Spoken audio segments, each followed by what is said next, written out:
প্রতিটা গুরুত্বপূর্ণ দেশে আমাদের দুটো ফরেন অফিস থাকা দরকার, একটা হচ্ছে ডিপ্লোম্যাটিক রিলেশনের জন্য, আর একটা ওইখানকার প্রবাসীদের সুবিধা অসুবিধা দেখার জন্য।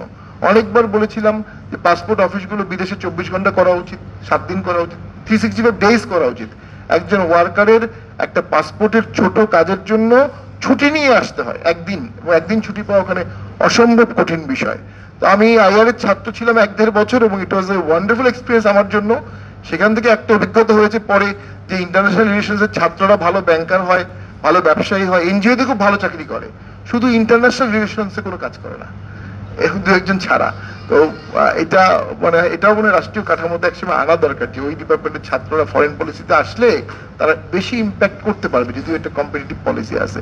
তো আমার মনে হয় আমরা একটা চরম ক্রাইসিসের মধ্যে আছি, আভ্যন্তরীণ দ্বন্দ্ব।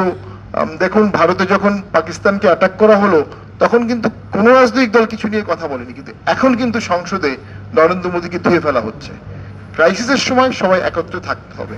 আমাদের সকল দলকে একত্রে নিয়ে কতটুকু আমরা ভারতকে ছাড় দেব, ফ্রেন্ডশিপ করব, কতটুকু শত্রুতা রাখবো, কতটুকু আমেরিকার সাথে বন্ধুত্ব থাকবে, শত্রুতা থাকবে।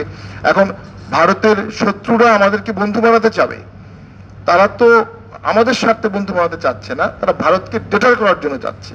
আবার ভারত আমাদের আভ্যন্তরীণ বিষয়ে নাক গলাবে, এটা যদি সকল দল আমরা এক থাকি, কখনোই ভারত আভ্যন্তরীণ বিষয়ে নাক গলাতে পারবে না। আমাদের দেশের ভোট, আমাদের দেশের ইলেকশন, আমাদের দেশের ফরেন পলিসি, আমাদের দেশের ইকোনমিক পলিসি, আমরা সেটা নিজেরা নির্ধারণ করব এক টেবিলে। সেই কাজটা সিজিএস করেছে অনেকটাই, ঐক্যমত কমিশন তো করলো না।